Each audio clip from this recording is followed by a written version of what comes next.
ये है महादेव का टेम्पल जो कि कराची के अंदर मौजूद है और सभी यात्री अंदर की ओर जा रहे हैं। ये है भोलेनाथ जी का मंदिर, ये है शेरावाली माता और इस पर राधा कृष्ण की मूर्ति है। एक इस्लामिक देश की जमीन से भगवान विष्णु का मंदिर निकले, ये कोई मजाक लग रहा है, लेकिन ये मजाक नहीं, एक झटका है इतिहास को भी, राजनीति को भी और उस सोच को भी जो मान बैठी थी कि धर्म बदला तो जमीन भी बदल गई।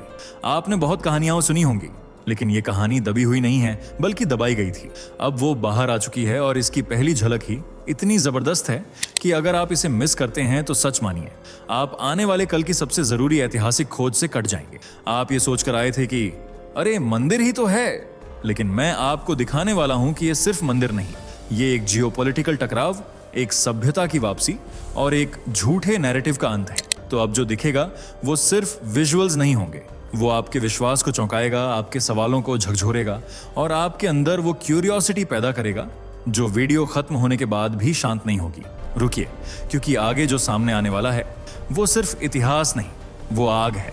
चलिए दोस्तों, जरा जल्दी से कमेंट करके बताइए ये वीडियो आपको कैसे मिला। क्या आपने इसे खुद सर्च किया था या ये अचानक आपकी स्क्रीन पर आ गया और आपने क्लिक कर दिया? सच सच बताइए, क्योंकि हमें भी जानना है कि आखिर YouTube आज हमारे सनातन धर्म की ये आवाज आप तक कैसे पहुंचा रहा है। और हाँ, अगर आप सच में एक सच्चे हिंदू हैं तो अभी चैनल को सब्सक्राइब कर लीजिए ताकि आने वाली हर एक वीडियो सबसे पहले आपको मिले। वीडियो को लाइक करना मत भूलना ताकि दुनिया को दिखाया जा सके कि सनातन की शक्ति अभी जिंदा है। तो चलिए बिना वक्त गंवाए बढ़ते हैं वीडियो में आगे। क्या आप यकीन करेंगे कि जिस जमीन पर दशकों से सिर्फ अजान की आवाज सुनाई देती रही, वहां से एक दिन अचानक भगवान विष्णु के मंदिर के अवशेष निकल आए।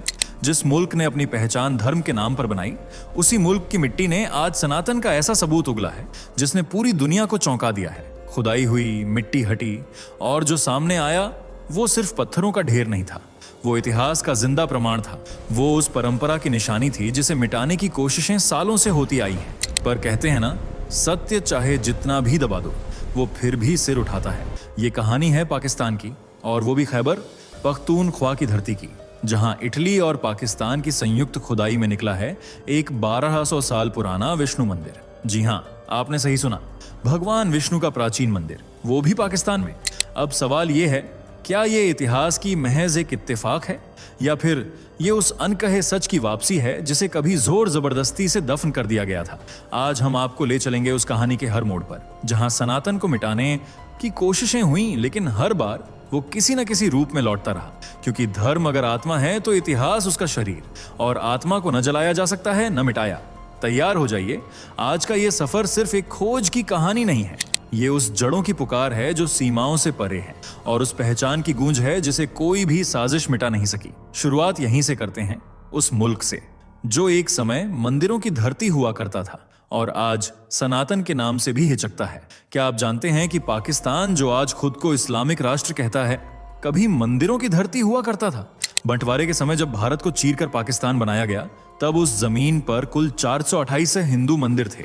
जी हां, 428। ये मंदिर सिर्फ इमारतें नहीं थे, वो धरोहरें थीं जो सदियों से एक जीवन शैली, एक संस्कृति और एक सनातन पहचान की साक्षी थीं।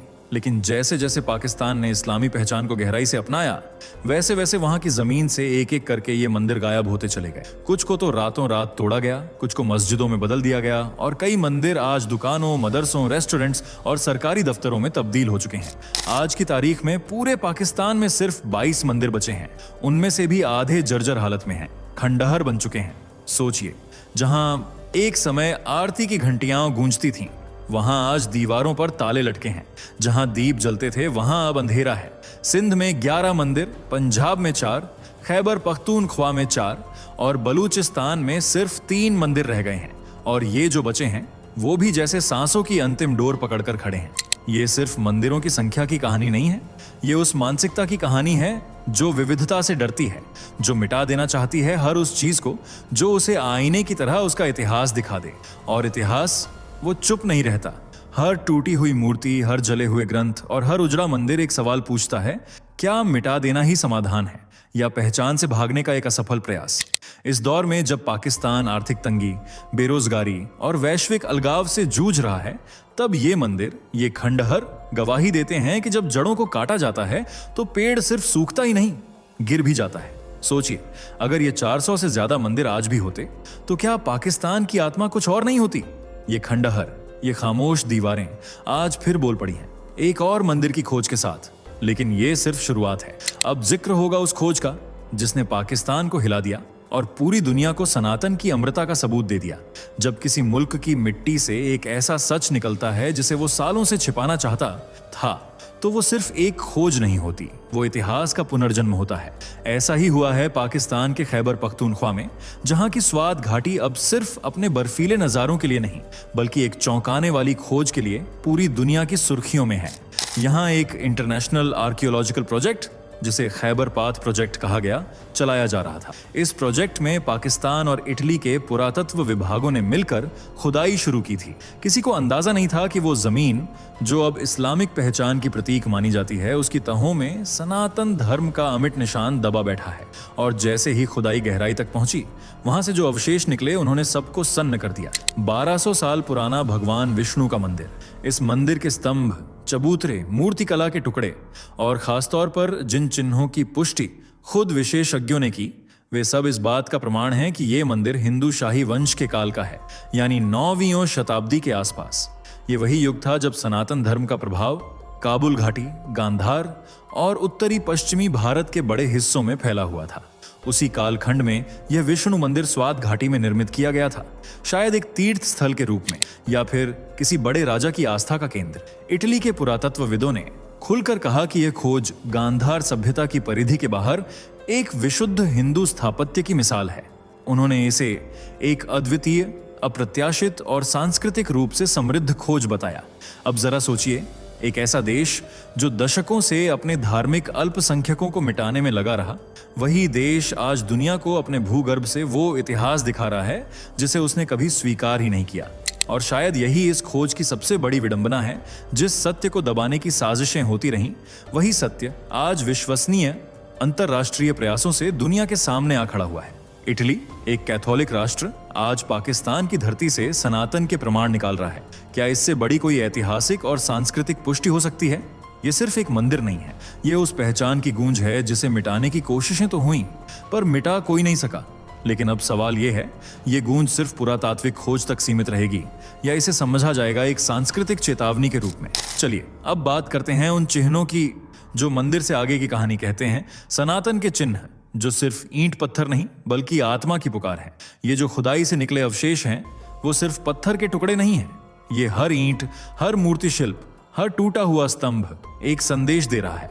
ये कह रहा है कि सनातन धर्म सिर्फ एक आस्था नहीं था, वो एक जीवन दर्शन था जो सरहदों से परे जाकर भी अपनी छाप छोड़ गया। आज पाकिस्तान की जिस जमीन से भगवान विष्णु के मंदिर के चिन्ह मिले हैं, वही इलाका कभी गांधार सभ्यता का हृदय हुआ करता था। वही स्वात घाटी जो बुद्ध के पद चिन्हों से भी परिचित रही है, आज ये गवाही दे रही है कि यहाँ बौद्ध धर्म के बाद भी सनातन धर्म की परंपरा जीवित थी। काबुल घाटी, कंधार, बल्ख, तक्षशिला, ये सभी स्थान एक समय पर भारत की सांस्कृतिक, आध्यात्मिक और वैचारिक सीमा का हिस्सा थे। और इन्हीं इलाकों में पले बड़े थे वो राजा, संत और विचारक जिनकी आस्था विष्णु, शिव और देवी शक्ति में थी। तो ये जो मंदिर मिला है, वो सिर्फ एक निर्माण नहीं है, वो हमारी सांस्कृतिक उपस्थिति का झंडा है। एक स्मृति है उस समय की जब भारतीय संस्कृति, व्यापार, धर्म, कला और साहित्य के जरिए एशिया के दिल तक पहुंची थी। आज पाकिस्तान भले इस मंदिर को एक पुरातात्विक खोज कहकर दफनाना चाहे, लेकिन सच्चाई ये है कि इस खोज ने उसे फिर से याद दिला दिया है कि तुम चाहे नाम बदल लो, धर्म बदल लो, पर जमीन की आत्मा नहीं बदलती।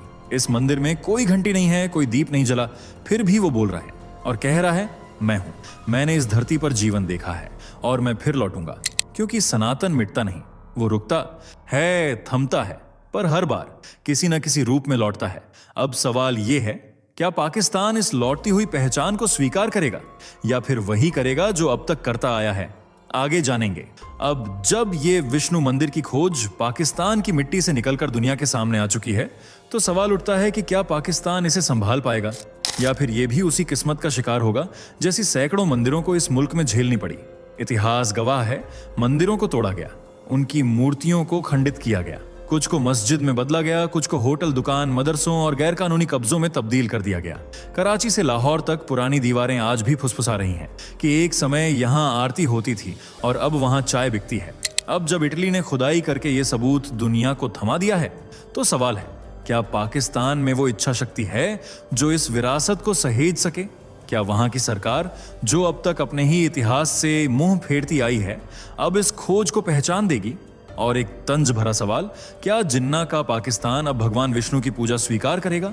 ये सिर्फ एक विडंबना नहीं है, ये एक आईना है, एक ऐसा आईना जिसमें पाकिस्तान को खुद को देखना चाहिए, अपने अतीत के साथ, अपनी मिट्टी में दबी हुई विरासत के साथ। पाक सरकार को अब तय करना होगा कि वो इस मंदिर को इतिहास समझेगी या खतरा, क्योंकि एक तरफ दुनिया इसे भारत की सांस्कृतिक धरोहर मान रही है और दूसरी ओर पाकिस्तान के लिए ये एक चुभती हुई याद बनकर सामने खड़ी है। अब आगे बढ़ते हैं उस मोर्चे की ओर जहां भारत ने इस सांस्कृतिक पुकार को गंभीरता से लिया है। ज्ञान भारत मिशन, जो केवल अतीत को खोजने का नहीं, उसे संरक्षित करने का भी संकल्प है। दूसरों की जमीन से जब हमारी पहचान निकलती है तो सवाल सिर्फ इतिहास का नहीं होता, वो कर्तव्य का सवाल बन जाता है। अगर पाकिस्तान की मिट्टी में भगवान विष्णु का मंदिर निकल सकता है, अगर जापान और मंगोलिया में आज भी भारत की प्राचीन मैन्युस्क्रिप्ट्स सुरक्षित रखी गई हैं, तो भारत के लिए ये सिर्फ गर्व की बात नहीं, एक बड़ी जिम्मेदारी भी है। यही सोच लेकर भारत ने शुरू किया है ज्ञान भारतम मिशन। इस मिशन का मकसद सिर्फ इतिहास को दोहराना नहीं, उसे सहेजना, संरक्षित करना और फिर से जीवित करना है। चीन के राष्ट्रपति के साथ हुई एक बातचीत में जब भारत के प्रधानमंत्री को बताया गया कि ह्वेनसांग 7वीं सदी में भारत से 650 से अधिक मैन्युस्क्रिप्ट साथ ले गए थे, तो ये केवल एक जानकारी नहीं थी, वो एक चेतावनी थी, क्योंकि आज वो ग्रंथ भारत के पास नहीं, दूसरे देशों की लाइब्रेरी में है। मंगोलिया, थाईलैंड, वियतनाम और रूस, इन देशों के साथ भारत ने समझौते किए हैं ताकि वहां मौजूद संस्कृत, पाली, लाना और चाम भाषाओं में लिखी भारतीय विरासत को डिजिटाइज किया जा सके। 108 वॉल्यूम्स का मंगोलियन कंजूर भारत ने रीप्रिंट कर मंगोलिया की मोनेस्ट्रीज को भेंट किया है। ये सिर्फ ग्रंथ नहीं, संस्कृति के एम्बेसडर हैं। आज भारत अपने ट्रेडिशनल नॉलेज सिस्टम को सिर्फ संरक्षित नहीं कर रहा, वो इसे पेटेंट पायरेसी से बचाने के लिए भी डिजिटल फॉर्म में दुनिया के सामने रख रहा है, क्योंकि समय आ गया है कि जो ज्ञान हमने दिया वो हमारी पहचान के साथ जुड़े। ज्ञान भारतम मिशन एक सांस्कृतिक कूटनीति नहीं, ये आत्मा की पुकार है, एक ऐसा प्रयास जो ये दिखाता है कि भारत अब सिर्फ इतिहास पढ़ता नहीं, उसे फिर से लिखता भी है। और अब इस सांस्कृतिक जागरण की अंतिम कड़ी की ओर बढ़ते हैं, जहां इतिहास खुद कहता है, मैं मिटाया जा सकता हूं पर हमेशा के लिए नहीं। इतिहास को जलाया गया, मंदिरों को तोड़ा गया, ग्रंथों को फाड़ा गया, लेकिन सत्य वो सिर्फ रुका, थमा, फिर उठ खड़ा हुआ। आज स्वात घाटी से निकला विष्णु मंदिर इस बात का सबसे बड़ा प्रमाण है कि कोई भी सत्ता, कोई भी साजिश, कोई भी सत्ता भाषा सनातन के सत्य को सदा के लिए दफन नहीं कर सकती। वो जितना दफनाओगे वो एक उतनी ही जोर से मिट्टी हिलती है, वो जितना भूलाओगे उतनी ही गूंज तेज होती है। ये मंदिर सिर्फ एक खुदाई की खोज नहीं है, ये एक कालजयी संवाद है जो उस जमीन से निकला है जहां आरती को खामोशी में बदला गया था, और अब वही खामोशी इतिहास की सबसे बड़ी आवाज बन चुकी है। अब फैसला आपके हाथ में है। क्या आप मानते हैं कि ये खोज सिर्फ एक इत्तेफाक है या ये इतिहास की वापसी है, सत्य का पुनर्जन्म? अगर इस कहानी ने आपके दिल को छुआ है, अगर आपने भी इस मंदिर की गूंज सुनी है, तो कमेंट जरूर करें, शेयर करें और इस इतिहास को अपने शब्दों में दोहराएं, क्योंकि जो मिटाया गया था अब वो फिर से उगाया है। दोस्तों, आपके स्क्रीन पर 2 और वीडियो दिख रही हैं, जिसे देखने के लिए आप स्क्रीन पर क्लिक करें। दोनों देखिएगा, बहुत अच्छी वीडियो बनी है।